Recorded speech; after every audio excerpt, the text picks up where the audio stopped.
everyone, welcome back to the Chain Reaction Podcast. I'm your host, Tom Shaughnessy, a co-founder and principal at Delphi Digital. Before we jump into today's episode, I wanted to take a minute and remind our listeners to visit delphidigital.io to sign up for our unmatched institutional crypto research. You won't regret it. Today, I'm excited to have on Chris McCoy, the co-founder of Storecoin and co-founder and CTO of Storecoin, Rag. This conversation covers a complete history of Chris and Rag's journey into crypto, the issues they face with existing cryptocurrencies, and their reasoning behind building Storecoin. We cover a lot of ground in this episode, but it progresses from their reasons to building a zero-fee payments layer and the ultimate goal of building a platform layer on top of this. It's a differentiated episode, and I highly recommend a listen. With that, let's jump into the episode.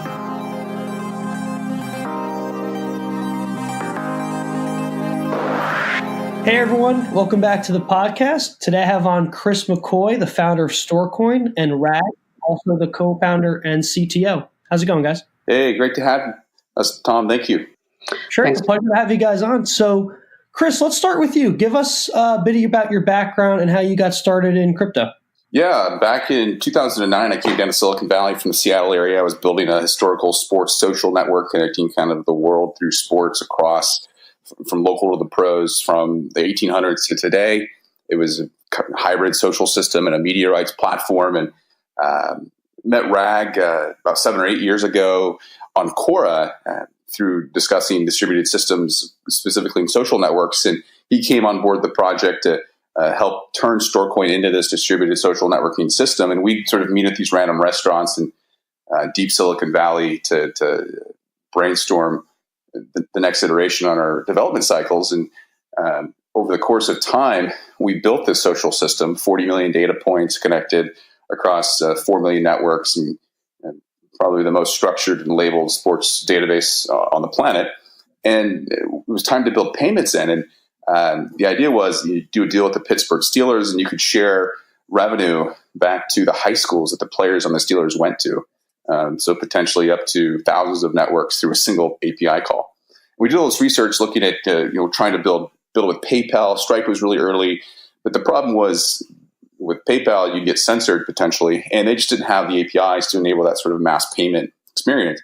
And that's how back in 2013, 14, that we discovered Bitcoin as this store value programmable payments infrastructure that would let us potentially solve this payments problem within the social system.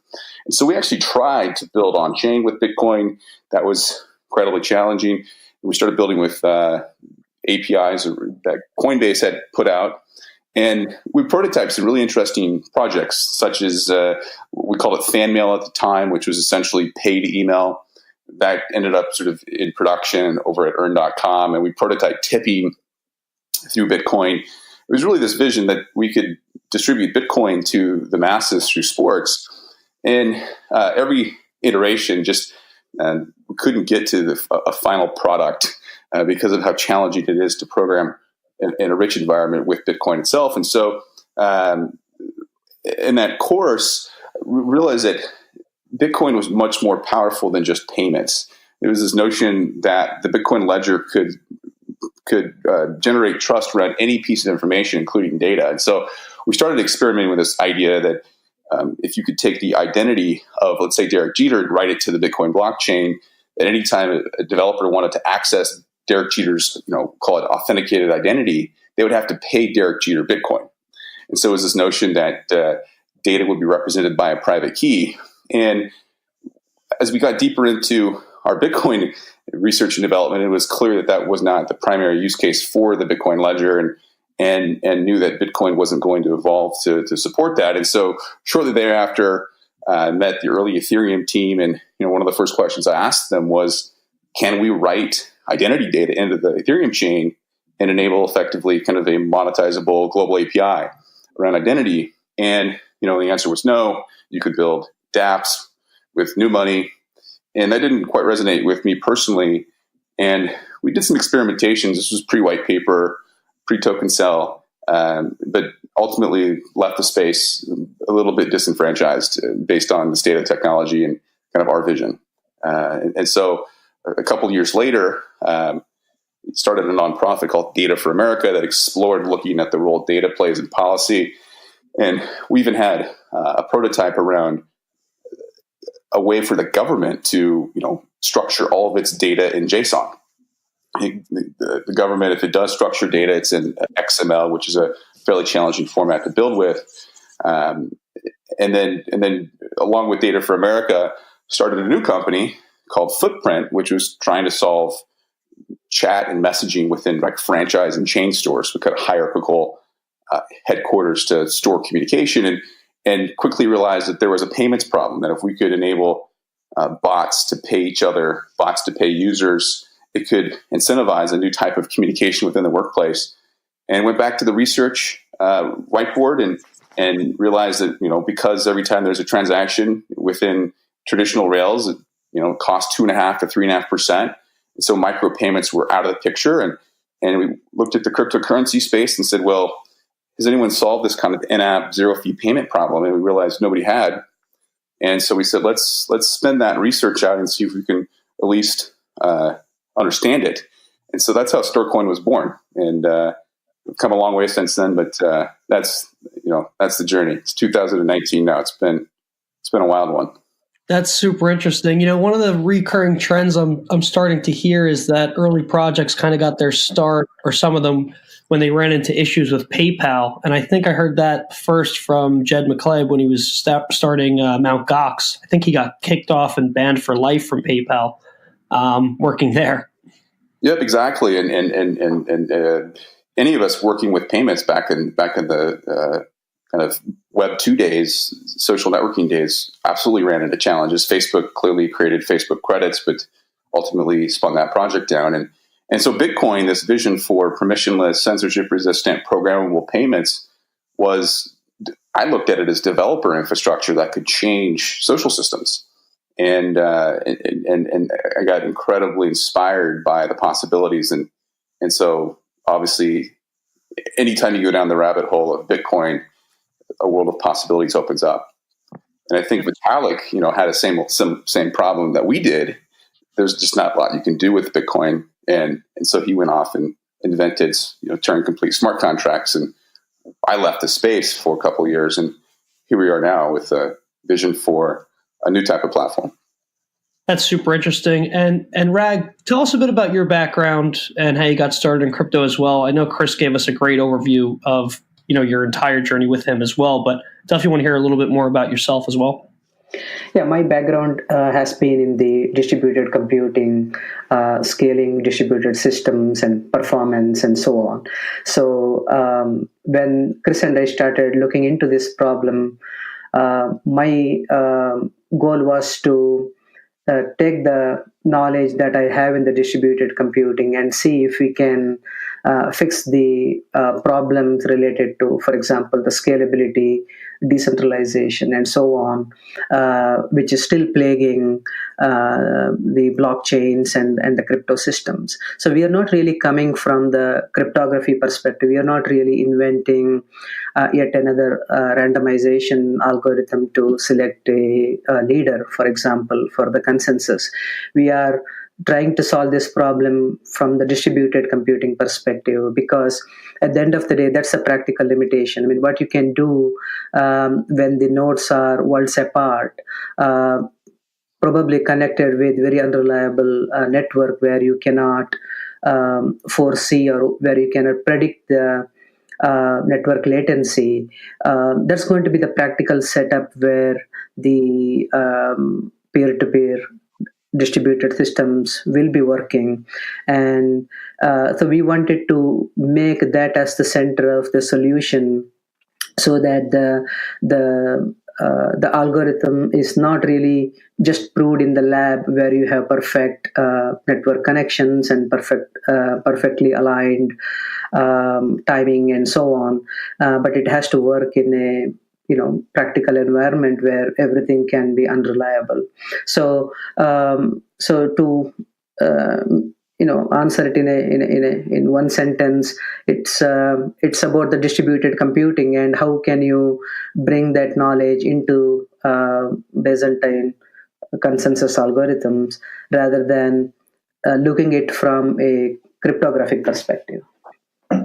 That's super interesting. So, the way I understand what you guys are building at Storecoin is you're starting with a peer-to-peer payments infrastructure, and then eventually you're going to morph that or build a type of cloud platform on top of that. So I think it makes sense to start at phase one here. How is Storecoin addressing peer-to-peer payments with the launch of its initial network? Yeah, so our project is laser focused first on securing the base layer, what we call the zero fee settlement layer.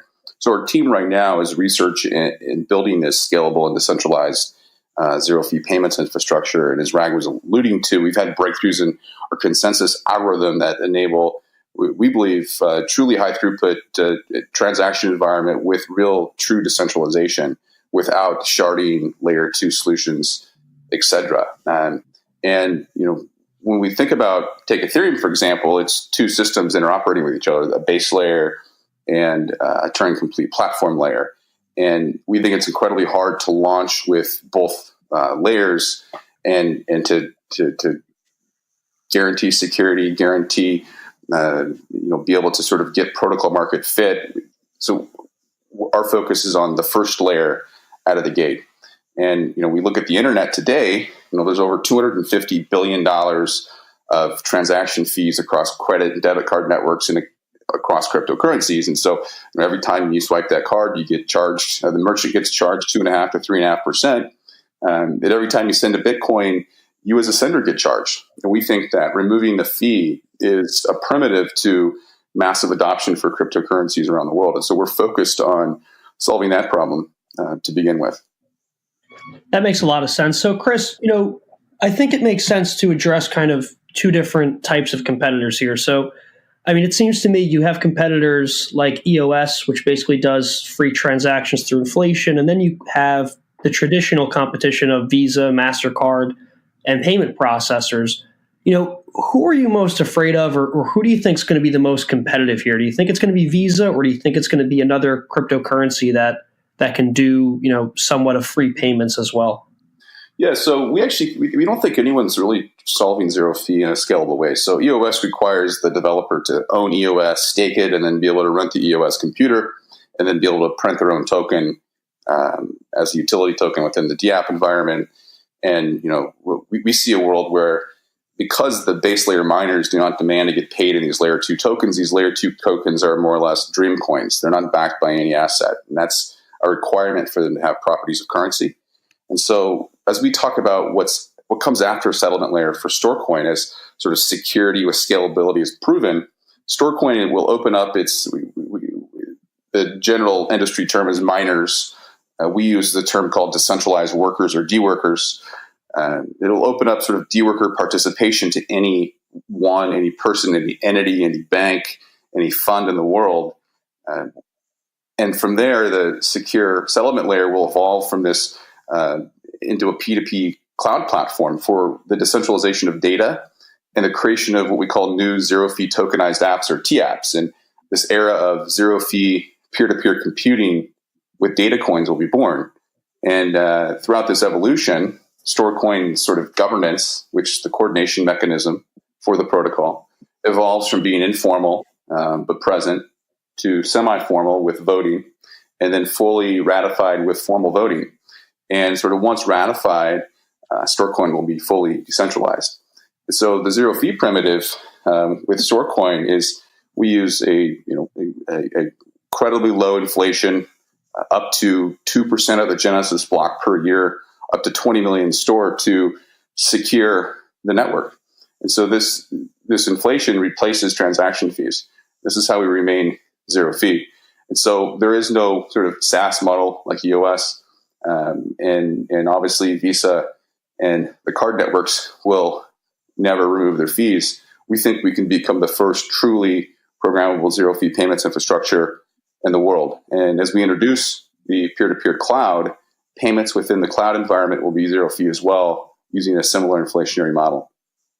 Got it. That makes sense. So, sticking on the settlement layer, I think zero fee payments are important for consumers because we're obviously not generally accustomed to paying fees. But in crypto, it's more of a reality. Not a lot of people like to talk about what Bitcoin's going to do after the 21 million cap. It's 100 years away, but it's worth pointing out that over 99% of the rewards paid to block miners is from block rewards and not transaction fees. So I'm just wondering, back to that point, how do you think that zero fees, removes friction for crypto users? I'm just wondering if crypto users are already just accustomed to paying fees and they won't care at this point. Yeah, absolutely. Well, ultimately, we think it just all blends into user experience, whether it's crypto or centralized services. I think ultimately the market will just care about the best user experiences in the world. And so if you think about the foundation of the internet, it's actually built with this sort of 402 HTTP call, which essentially says payments are required. So the internet was constructed with this notion that we'd have payments built into the protocol layer, and that was captured more or less by the Visas of the world. They charge that 2.5% to 3.5%. And so there is no real frictionless background technology for payments on the internet. We think zero fee has the ability to become the internet's reserve kind of cryptocurrency. Now, users, we have to expand what a user is. And I think what Rag and I really see specifically with our cloud platform is this market of machines and robots and IoT devices being able to pay each other, pay users frictionlessly in real time becomes a real use case for zero fee. And until the fee is removed, we won't have this innovation with micropayments, with nano payments. It becomes impossible for developers to sort of incentivize their users for taking actions inside their applications. We call paid API calls. We see zero fee as unlocking a new platform for what could be built, not just for users on the internet, but for the future sort of machine learning, artificial intelligence driven machines that we'll continue to see in society. That makes sense. And Chris, one more question on zero fee payments. I mean, on Ethereum, UX and UI is obviously a big hurdle in the space. I know I always point to Dharma as having a gorgeous UX and UI, but obviously on Ethereum, you need to pay gas fees for any transactions. This really isn't pointed to as a hurdle. I think the hurdle is really on the user experience or the user interface. Do you think that not having any payments will help with adoption because people don't have to say, start at Coinbase and, acquire Ethereum just to interact with the dApp? Yeah, I mean, it's been massively overlooked in the space, and we haven't had this honest conversation that, we'll just use Ethereum for an example. And most protocols are built with fees. But this notion that I need to own ETH in order to send ETH or to interact with the dApp, never in the history of the world have we seen sort of massive network effects or global adoption with that much of a hurdle. So removing the fee just reduces friction in the user experience for users to interact with crypto-powered apps. We think it's an absolute required primitive for global adoption. That makes a lot of sense. So let's stick to the settlement layer. And Rag, I want to go into your consensus mechanism a bit. Can you describe what consensus mechanism you're using, if this is your innovation, and how it works? Yeah, sure.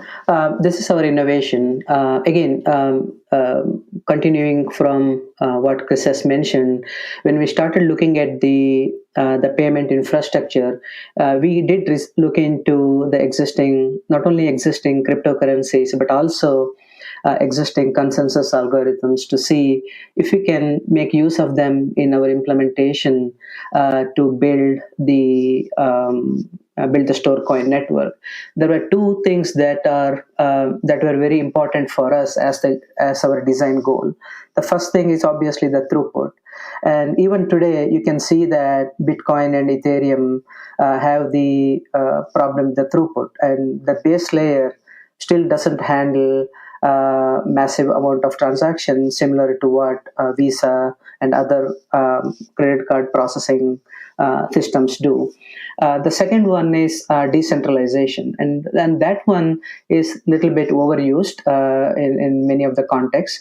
For us, the decentralization is the ability of the network where the entire network participates in securing and validating the transactions and securing the network.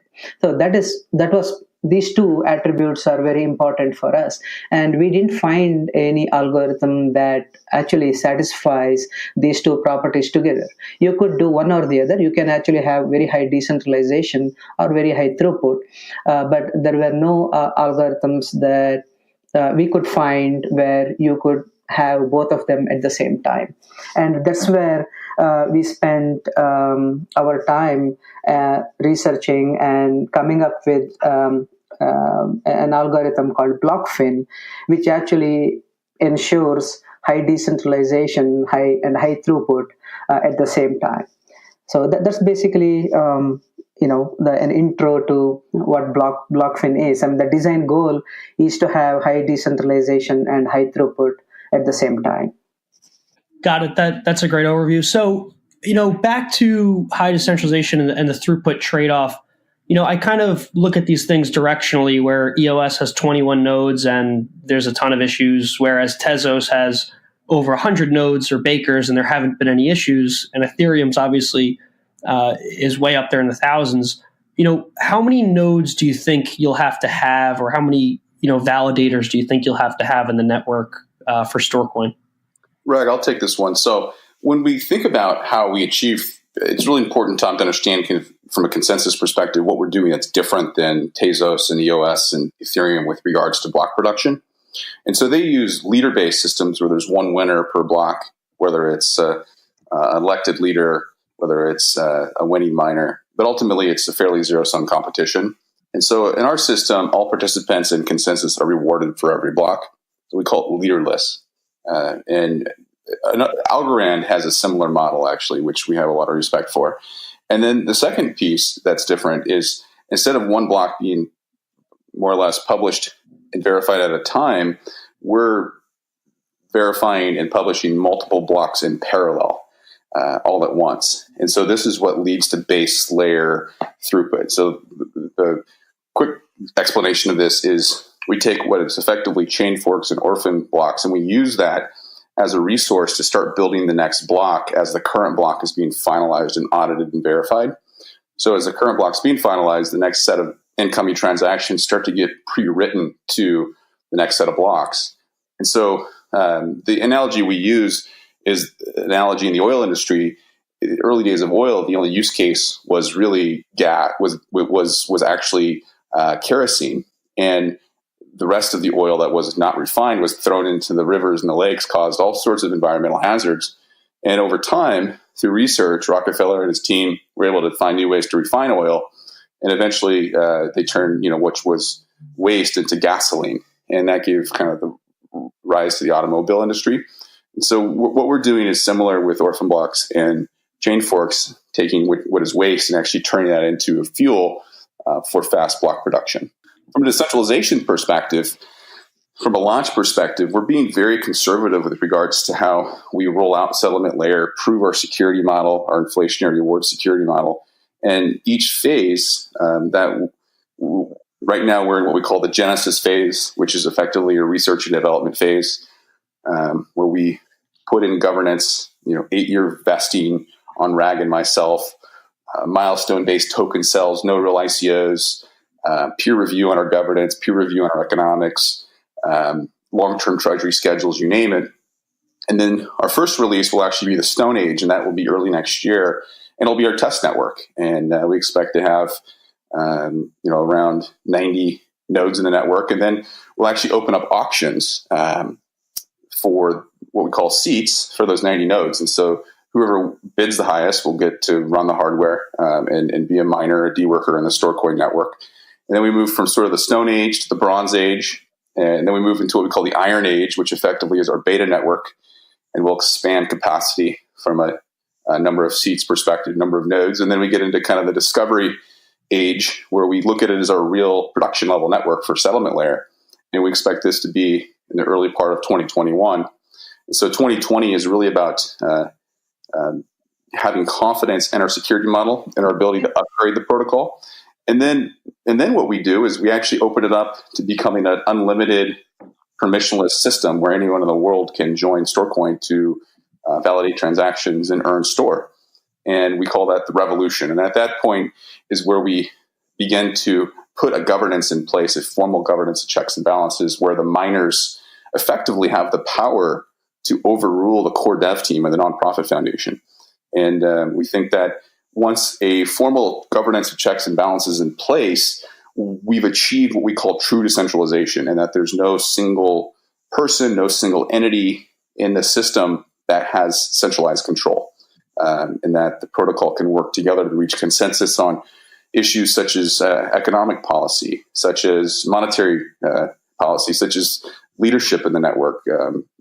Core dev leaders can be fired for not carrying out the goals of the miners. And I know we're not talking about governance, but it's core to us delivering a truly decentralized network. But in sort of unlimited phase, we obviously can only guess how many nodes we think we'll have in the network, but we have no idea. I think it's pretty dependent upon the value of store. The more valuable store is, the more miners want to earn store for securing store, is the more interest we'll have in participating in securing the network.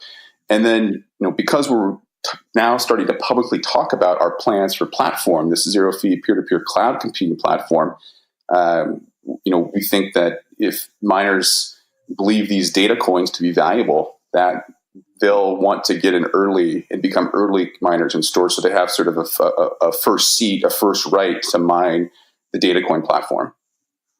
Makes sense, Chris. That's a great overview. And, I want to go into governance a bit later and obviously the platform layer, but just two more questions on the settlement layer. For those new to the story or maybe new to crypto, what would be the closest parallel, do you think? Might be a better question for Rag, but what's the closest parallel consensus mechanism you think exists in the market today? So there is no direct comparison to what we are doing, especially the part where Chris mentioned we are turning the waste into producing the future blocks as the current block is being validated. That's something that I have not seen anyone else doing it. But if you just look at the individual parts that we are doing, for example, asynchronous processing, there are quite a few asynchronous consensus algorithms like Algorand, for example, and leaderless also. There are certain leaderless algorithms that are in the market. But what we are doing is using the combination of these individual strengths to build a blockchain. And the other core design that we have not seen anywhere else is a two-tier network consisting of what we call as a validator node network and a message node network. So you can, at a very high level, you can think it is like miners and the full nodes in Bitcoin, for example. But the big difference is when a transaction comes in, it is not broadcast into the validator network, because there can be potentially hundreds or thousands of these nodes in the network, and broadcasting every transaction to all the other nodes is a very expensive operation in terms of the communication cost. It's usually called O(n) square complexity. So we are trying to minimize that complexity by having the two-tier network where the validators basically batch the incoming transactions, and then send the batches of the transactions to the message node network, which in fact perform the consensus algorithm to assemble the next block. And once a block is assembled, validators will come back and then validate the transactions and finalize the block. So the specifics of how we assemble the transactions into blocks, how the blocks are created, is something that is unique to us. But the individual parts, such as asynchronous processing, leaderless consensus, etc., are available in other projects as well. Excellent. So I want to go on to the cloud layer in one more question, just to close out the settlement discussion, Chris. What do you think your timeline is broadly, when we will see a testnet or when we will see a mainnet, do you think, for the settlement layer? Yeah, we're committed to delivering a testnet Q1 next year. We're shipping daily on that, and starting to build out our partner network around staking, around wallet infrastructure, around custodianship, banking. The complexity of building decentralized protocols that are effectively public commons is unlike anything I've personally experienced as an entrepreneur. I often say that it's almost like you're building 10 companies in one company, but it's not even a company; it's a public commons. And the comparison I make when trying to kind of explain what we're doing is it's like a six-sided entity. It's partly a hedge fund because you have a treasury that you need to make smart decisions on. You have an ecosystem that you need to invest in. It's partly a bank because you have keys that you need to allocate. You have keys you need to protect. Custodianship and security is critical to our project. Every aspect, we're a quiet project because we actually don't want a lot of scrutiny, and we don't want to expand our attack vector. Basically, we know that it will be a major issue as time goes on, but we want to be able to execute and research with our heads down as much as possible without a large attack vector.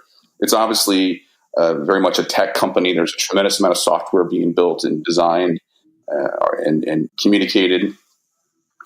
It's software that's built in a very secure way. Many attack vectors and just how software is built, and so that's something we take quite seriously. It's obviously partly a nonprofit because Storecoin will ultimately evolve into a nonprofit, but you're building a public commons that is coordinated by governance. It's in many ways. You think about the government comparison is it needs to be able to defend itself from attacks. Storecoin needs to be able to potentially even mount attacks. Who knows what the future holds? But there is no sort of security for these protocols. Not a lot of banking support. Not a lot of government support. And so constantly, I'm building that in through our various partners and team members.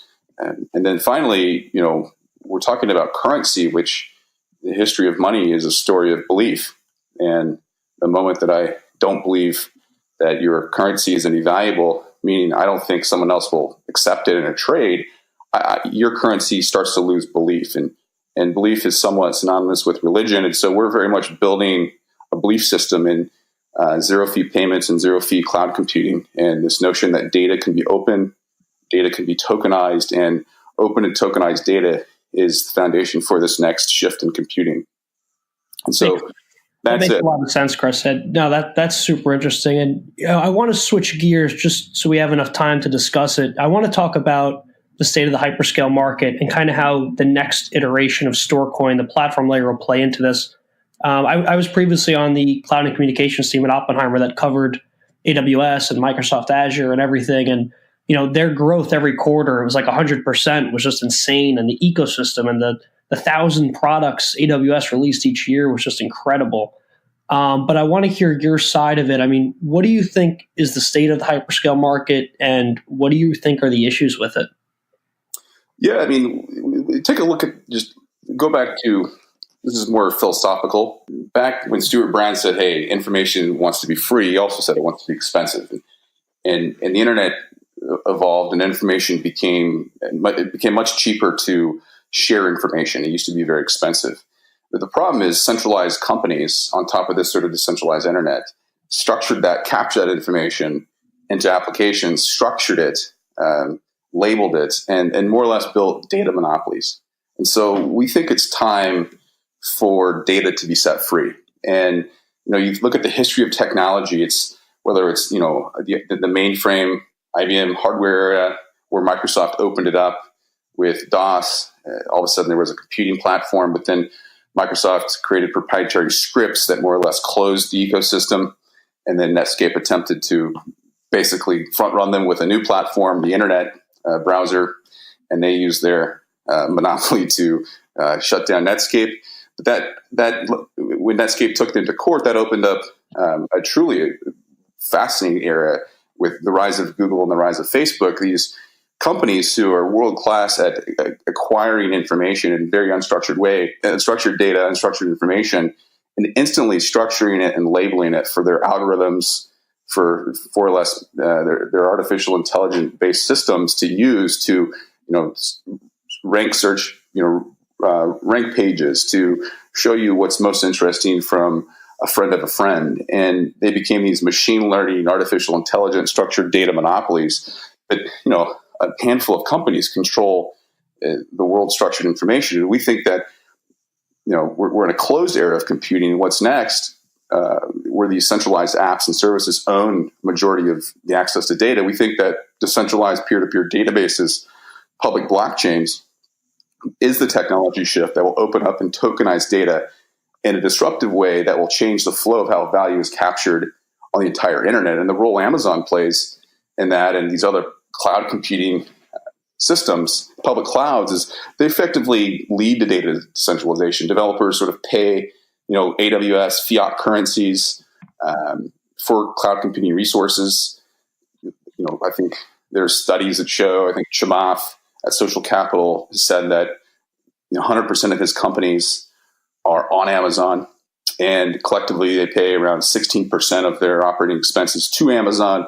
And so he has this really phenomenal quote that says, if the internet is to become this sort of multi-decade trillion-dollar industry, and Amazon effectively is a tax on that industry, Amazon Web Services. And so Amazon Web Services is in a great position as a business. But we think what happens is, in this centralized cloud computing environment, developers end up controlling their data and typically sell ads to monetize their applications.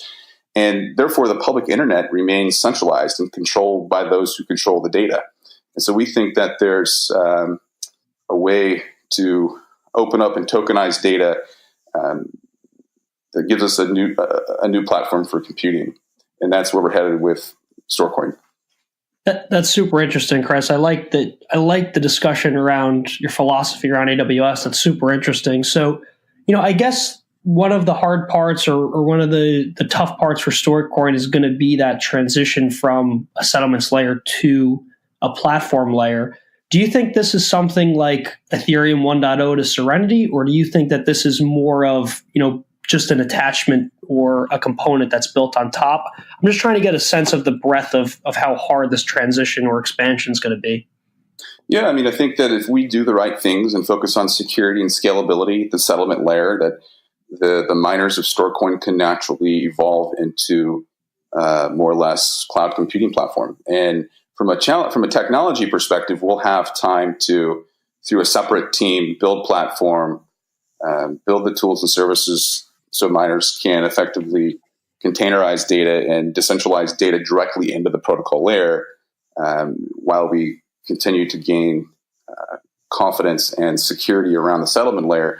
But the big challenge will really be in governance for us, because we're committed to decentralization through governance, meaning our miners vote and our miners can overrule the nonprofit through checks and balances.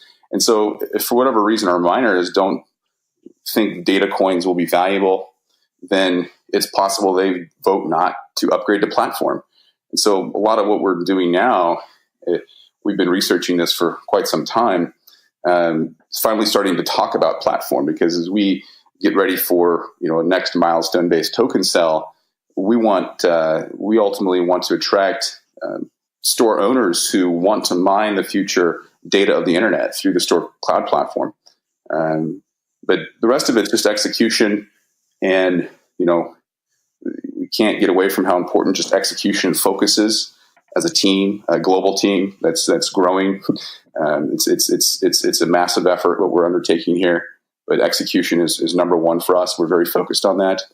But two is being able to secure what we build, and security is ultimately the number one feature that's required for us to be able to upgrade into a cloud platform. And so with Ethereum, it's different because they don't have a formal governance. Sort of the land of Ethereum has, for the most part, been allocated. There's major owners already. And And it's fairly political to upgrade to kind of ETH2, which, we wish them the best, and it's a massive undertaking. And, we think at the same time, ETH1, there's a lot of opportunities to have a more scalable base layer. And if they did just that, if they just focused on ETH1 to increase the scalability with security, that their vision for smart contracts, platform, DeFi, ETH2 would probably evolve.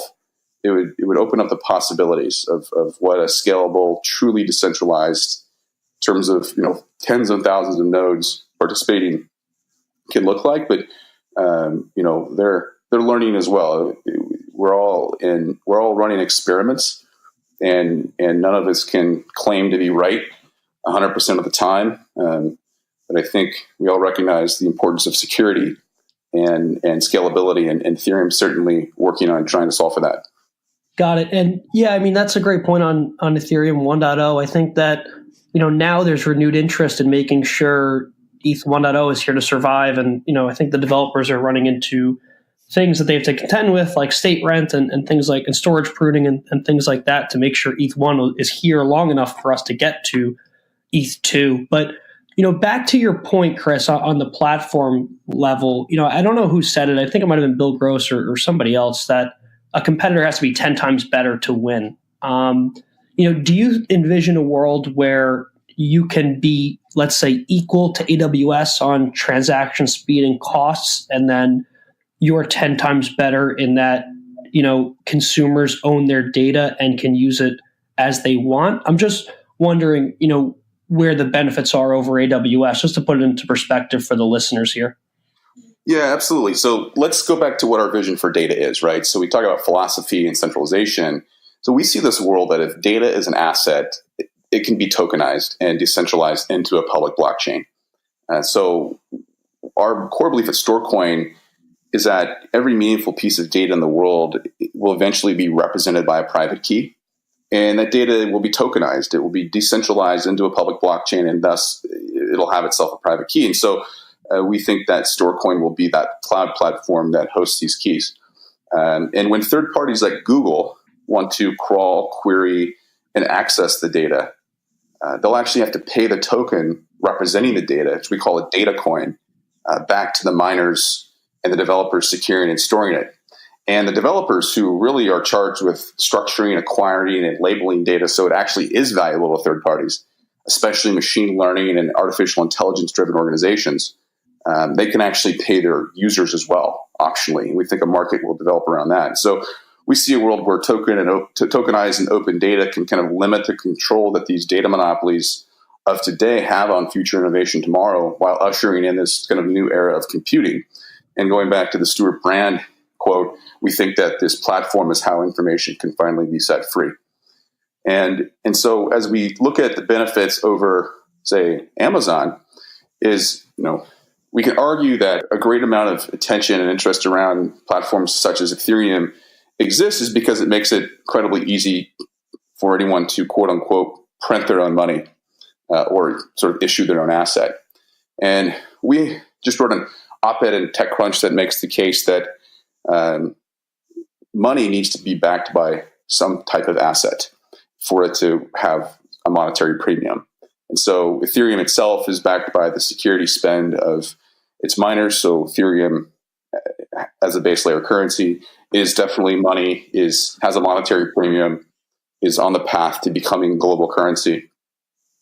The currencies on top are just spun up with a few lines of code, and the miners who pay for their existence and security actually don't demand to get paid in them. And so we believe that for layer 2 tokens to have a monetary premium, the miners absolutely have to demand to get paid in those currencies. Otherwise, it's effectively like tokenized loyalty points. And so our vision with platform, our design for platform, is that the miners who secure Storecoin not only get paid store, but they also get paid the data coins of the applications that are being secured and stored on top. And so these data coins effectively enable application developers to print their own money. And that money can be used as a currency within their application, can be used to help fund application development. And ultimately, now their data is open and available for the public to query, is they can generate new revenue streams around their data. And we think that their data will be more valuable public and open than closed and centralized. And the developers themselves can continue to query the data for free. But when third parties like Google and Facebook and Amazon want to query the data, they must pay the developers and the miners for that access. And I think that inverts the way the internet works today. And we think the best developers in the world will want to build on the Store platform as a result. Got it. So I have two questions there. I want to start with the dual token structure that you kind of described a bit there for each app, along with Store. Going back to having the two different tokens where miners are paid in Store and then they're also paid in the DApp token, can you give listeners a parallel to what that would look like today with, say, Ethereum and MakerDAO? Like, let's say MakerDAO was built instead on the Store platform. How would we secure Maker using that dual token, or how would it be different here? So with Store, we're talking about tokenized apps, right? Centralized applications that are effectively decentralizing their data into the protocol layer, into the base layer. So there is no sort of extra need for a Web3 or this, we call it another layer of decentralization abstraction. It's the app is decentralizing and opening its data into the base layer. And the miners take on the form of cloud compute data centers as a result. So we're definitely not a platform for more dApps. It's an entirely new design for a platform. Secondly, with regards to MakerDAO, we think, ETH has a monetary premium. MakerDAO is fascinating. We think MakerDAO will likely attempt to recreate itself on all platforms where the base layer currency has a monetary premium. And we also think that, it's not crazy to think that Ethereum won't take the stake in Serenity, the stake tokens, and actually create its own version of MakerDAO to stabilize sort of ETH price. So ETH has a better properties as sort of stable money.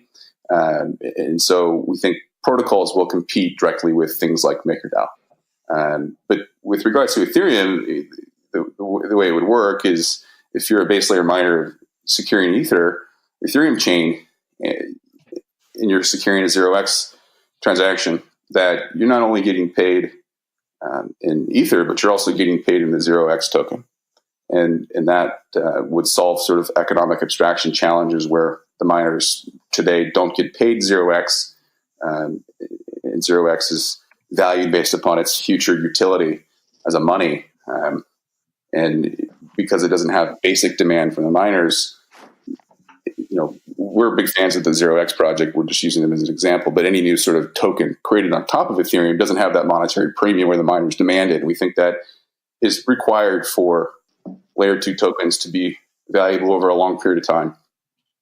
Got it. So, Chris, is the thesis at Storecoin that the majority of the utility tokens, or say ICO tokens or governance tokens, whatever we want to group them all as, is the idea that, or is the view of Storecoin that these tokens have no value because they're not being paid to the miners to secure their applications per se?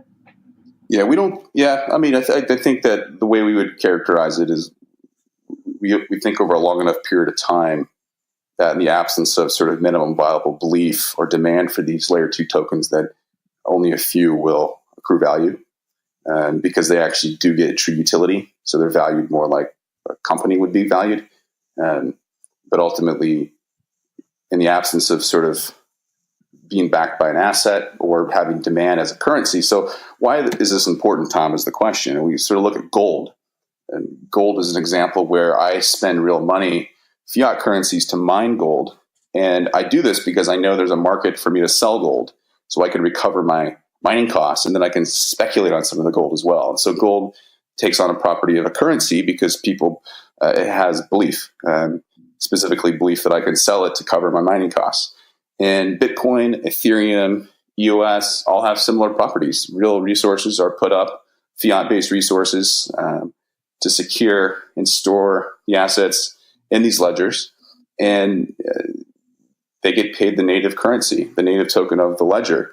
And so that native token has a monetary premium, and they get paid that token because they know they can sell it through OTC desks or on exchanges and recover the mining costs. And so it's money. But when we look at the design of layer 2 tokens today, across, for the most part, every platform we've studied closely, we do think Definity's taken a novel approach to this problem, is that there is no sort of basic demand for them. There's nothing backing them.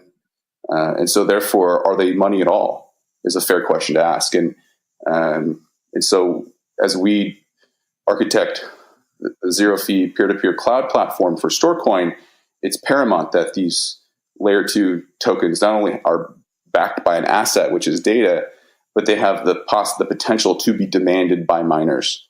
And I know we'll get into it in a bit, but we have a design around platform where any developer can just buy compute directly from the miners and not actually need to get approved by governance to run for free. And so it's not necessarily a zero-fee platform at that point. It's just a peer-to-peer cloud computing platform that enables any developer, including governments, to tokenize and decentralize their data. Makes a lot of sense. So, Chris, I just wrote a report on generalized mining. I thought it was a great way for early investors or analysts or funds to basically bootstrap a network while also kind of accruing tokens and value beyond, say, an initial investment. It seems like to me from our conversation right now that miners can take a similar role within Storecoin in securing these dApps or smart contracts or use cases and then be paid, say, in the token itself. Do you think generalized mining is a parallel here for Storecoin, or do you think it's more nuanced than that? We think it's sort of the next evolution of generalized mining, because ultimately, right now, in lower transactions per second environments, low data footprints, the hardware and storage costs are fairly low for miners. With the Store zero-fee peer-to-peer cloud computing platform, there are real hardware and storage costs and many other costs associated with actually securing the network. And so we think, I guess, the philosophy here is proof of work is a contest to acquire the most amount of energy for the cheapest price possible so you can maximize your profits. And that ultimately should give us energy breakthroughs that can take us to Mars. Proof of stake is different. It doesn't require massive amounts of electricity, but at scale, specifically with the cloud computing platform that we're building, is the cost of data explode, because all of a sudden you're not just you're storing application data in the ledger in containers, and so your goal as a miner is to secure the most amount of storage for the cheapest price possible. So we think what ultimately happens with proof of stake systems like Store is miners, at least the message nodes in our system, Rag alluded to our 2-tier architecture, the message nodes look more like peer-to-peer data centers than you running Store in your basement. And so from an investment perspective, there's another reason governance is so critical for us, is because it gives miners the ability to coordinate and make decisions. And we think once the peer-to-peer cloud platform exists, these deworkers, these miners, can more or less vote on which applications that they want to provide zero-fee computing resources to. Again, applications today spend 16 to 20% of their OpEx on services like AWS or just generally infrastructure. All of a sudden, the developer can have zero fees for compute, and the developer can print their own currency, and the developer can have third-party revenue streams through their data. So we think it will become a prominent way that the best application developers in the world want to build. Well, these miners, they don't want anyone running on their system, because effectively it could spam their system. And the key to a successful mining operation is that you're profitable, that your marginal revenue is greater than your marginal costs. And so miners are going to want to effectively vote on the best developers and the best sort of application proposals in the world to run for free. And so this, in a sense, makes miners a new type of early stage but long horizon investor, kind of similar to a Y Combinator. These deworkers can vote for the apps they want to provide compute to, free compute, and this sort of governance right gives these deworkers early exposure to the data coins. They're effectively mining the data which have gone through a rigorous process of being voted on by other D-workers who collectively believe that the tokenized data will actually be valuable. And so, and it also positions these miners, these D-workers, to potentially become sort of equity-based investors in these tokenized apps as well, or at least have early access. So we think this is a generalized mining opportunity that is very different than what exists today. And the miners can mine the data of potentially the next set of great companies. And then the second piece here, Tom, that's important is, let's say you're the government, and you, as a government, want to tokenize and open up your data. So likely miners aren't going to find government data too valuable. And so does that mean that the government can't run on Store? So what we're building in is what we call a paid model, where if the government, as an example, wants to open up and tokenize its data, they can pay the miners with Store. So the base layer Store currency is the currency that the miners would accept to provide peer-to-peer cloud computing resources to the government. And, government is a good example on two fronts. One, the city of Oakland produces 4 to 6 terabytes of data a day, and multiply that across 9,000 cities in America, different levels, obviously, explosion of sensors and IoT devices, and data is only going to exponentially increase. But the government has a rich history of opening up data, and a lot of my work within Data for America was about studying this. So, for example, GPS is provided by the government. So government's work post-World War II, going to the moon, putting satellites in space, led to the creation of GPS. And the government effectively open sourced that.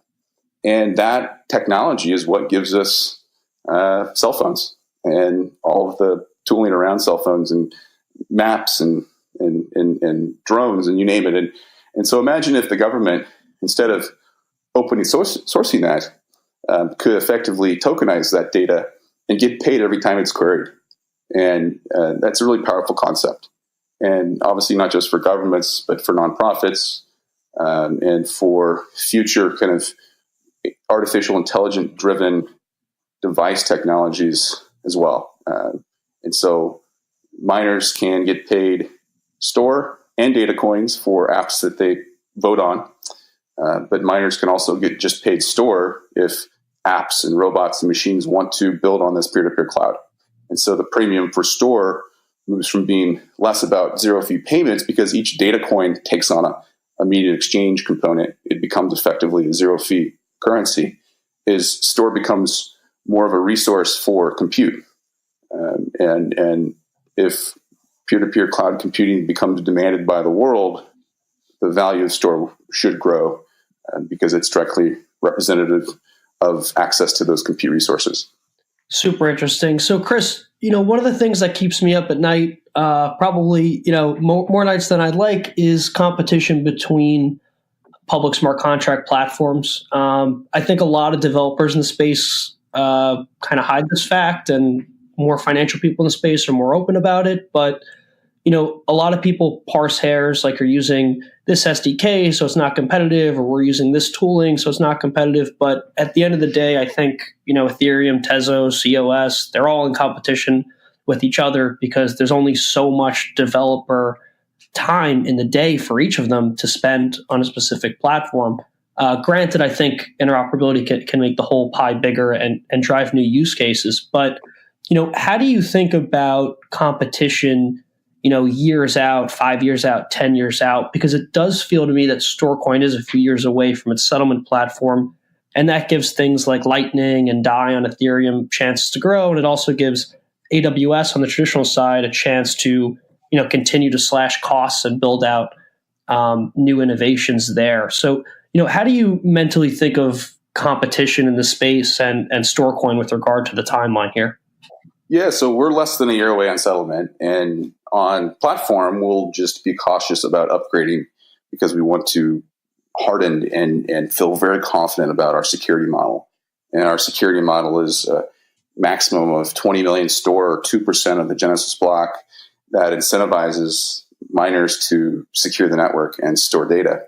85% of that is paid to miners, 15% of that is actually paid to a number of other funds to incentivize things like uptime, things like tenure as a miner. So a miner who stakes for 3 years versus 3 months will have a larger bonus. And we even see a world where Stripe and Square, for them to want to process a zero fee payment, a zero fee cryptocurrency, they're going to want to get paid. But because it doesn't make sense for them to add fees because Store is zero fee. And so a part of our block reward will also be paid to payment processors and banking partners who actually distribute the Store currency around the world. So instead of getting fees, you're getting block rewards. And then finally, the Store Foundation will take 2.5% of every block as well to kind of endow the protocol in theoretically forever. But from a competition perspective, I know, it's been fun seeing you build a narrative around the competitive nature of these systems. And yeah, generally from a cultural perspective, it's been more kind of kumbaya. But we tend to believe, we tend to side with how you think, but we probably think about it differently. So we look at protocols are all in competition for security spend. And ultimately, the base layer protocol with the most security spend, the most difficult economically it is to attack, will ultimately win, whatever that means. And so a good example is if you have $1, Tom, today, you can go join a Bitcoin mining pool to add hash power, which makes it more difficult to attack Bitcoin. You could go, join an Ethereum mining pool in the future. You can add that $1 to stake Serenity. But you have a choice with that $1. And you're taking your wealth to secure underlying peer-to-peer protocol. And so we think that all of these protocols, it doesn't matter what their use cases are, what their level of decentralization abstraction, dApps or TAPS, it doesn't matter. They're all in competition for security spend. So, we look at, one thing we pay close attention to is sort of the private intranet world, or the private blockchain world, which you compare it to the private intranet world of the 90s. Ultimately, most private intranet data converge into the public internet. And so we think private blockchains, for the most part, will go away, and that these private blockchains will ultimately converge into the most secure base layer. And so we're very focused on proving our security model.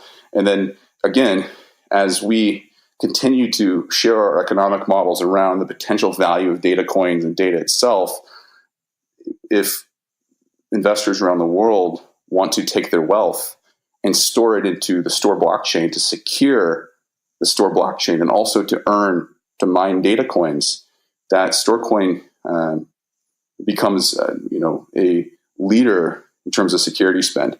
And so for us, is if we're talking to you as an investor, aka a future miner of Store, it's important that you understand the economics of how Store can accrue value through things such as decentralization and growing network effects, but more importantly through the value of these data coins and how we think data will have a premium on it, and that ultimately that premium will result in profits for miners.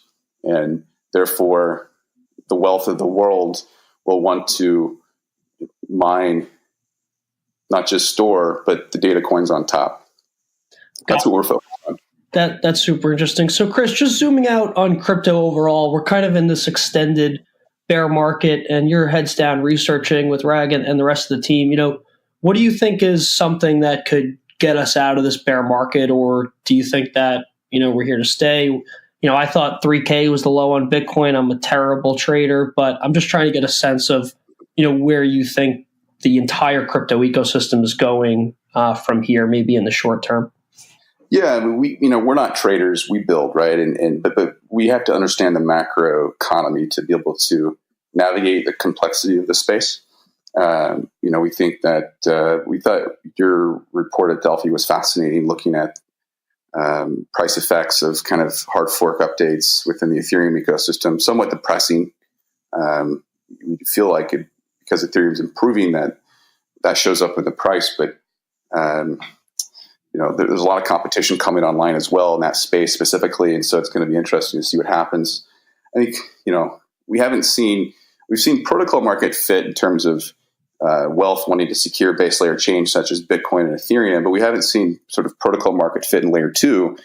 And we think that's primarily due because of, we think fees just completely limits the potential for global network effects and adoption. So us solving zero fee within our protocol is core to our research. But secondly, ultimately, these platform systems launch not just their layer 1, but they launch layer 2. And without a secure and scalable layer 1, it's impossible to sort of scale layer 2. You can invent new technologies and introduce sort of technologies from distributed systems into sort of protocols. But what we're ignoring, practically speaking, is, and this is why we have governance problems in the space, is people have treated protocols like truly open source, where you're effectively governing data and software. But what makes everything different is that we're governing and building with money, and that changes everything. You don't have to say much more about that, but that makes everything different. And so we need new types of systems for the governance and even the scalability of money. And so things like sharding, we think, potentially create cross-shard communication issues, dealing not just with data and software, but money, potentially create liabilities that you'll never see us shard, for example. That will never be what we do. So we ultimately think that layer 2 platforms today don't have protocol market fit at the layer 2 level. Will they anytime soon?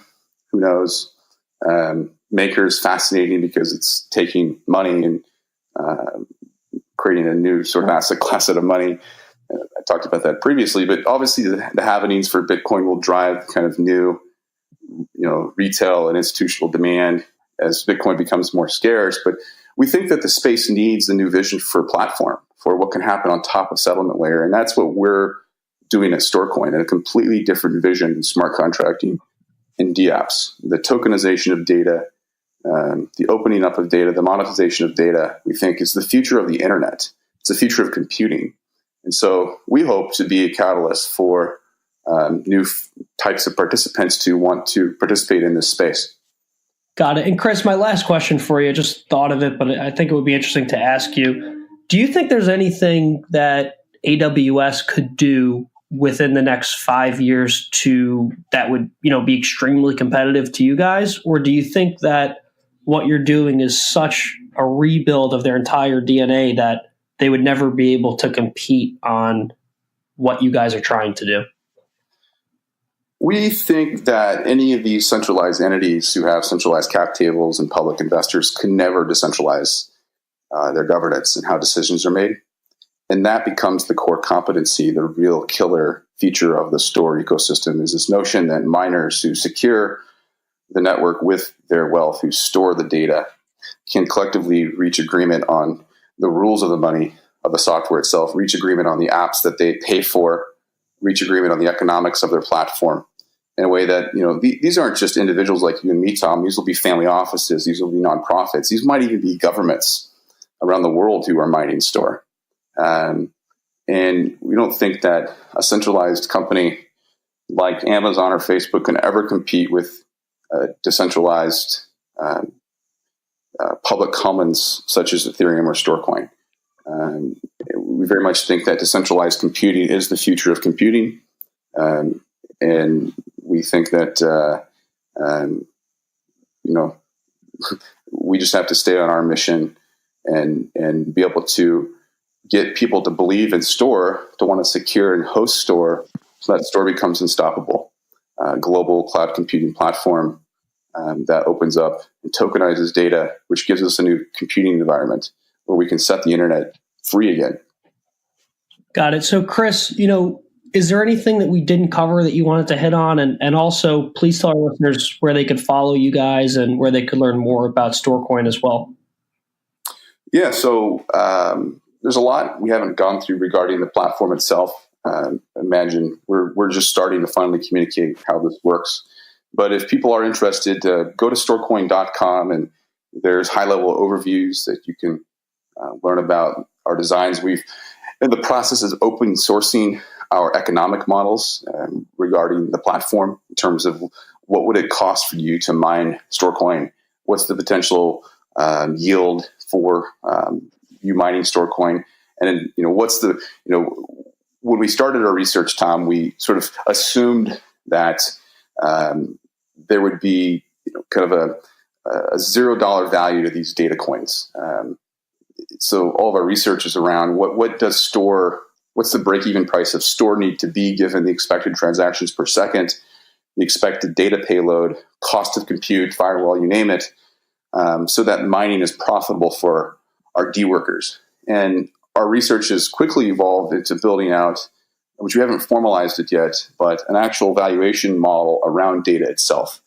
And I think when you ask this question, what can the value of open data be? I think it's a fascinating question to explore, and we'll be releasing that shortly. But what we see is, 80% of the data on the internet is unstructured. It's really hard to program with effectively, whereas 20% is structured and labeled or semi-structured. So we believe that what we're doing is creating a market economy around data to become semi-structured and structured, because semi-structured and structured data is what is valuable to third parties like Facebook, Google, Amazon, machine learning companies, artificial intelligence-based companies, IoT devices, you name it. And so what we think is, based upon the quality of the structure and the type of labeling, data will take on a premium. And ultimately that premium will help drive the profits of these miners. And so, the initial economics of the platform itself, if an application is running as a zero-fee application, meaning the miners are paying for the compute, the miners earn 30% of all third-party data revenues, while the developers earn 70%. And the developers can then continue to pay their users if they want. And again, miners are also earning ongoing block rewards from Storecoin. Now, in a paid cloud model, where the developer uses Store to buy P2P compute from the miners, the developer takes 100% of the revenues. And so if the valuation around data is a premium, we think the best developers in the world, for-profit, non-profit, government, will converge to this tokenized, decentralized peer-to-peer cloud platform. Got it. That makes a ton of sense, Chris. And for those listening, storecoin.com to check out Chris and Rag's work. And you could get on their mailing list as well, just to check that out, which is interesting. And Chris, it's always great to have a differentiated type view and philosophy on it. It's a breath of fresh air, because I feel like we kind of get caught up in what we have a lot of the time. But Chris and Rag, it's been a pleasure having you guys on. I look forward to having you back on again soon. Thank you, Tom. Thank you. Hey, everyone. Thanks for listening. If you enjoyed the podcast, please rate and review it so other people can find it.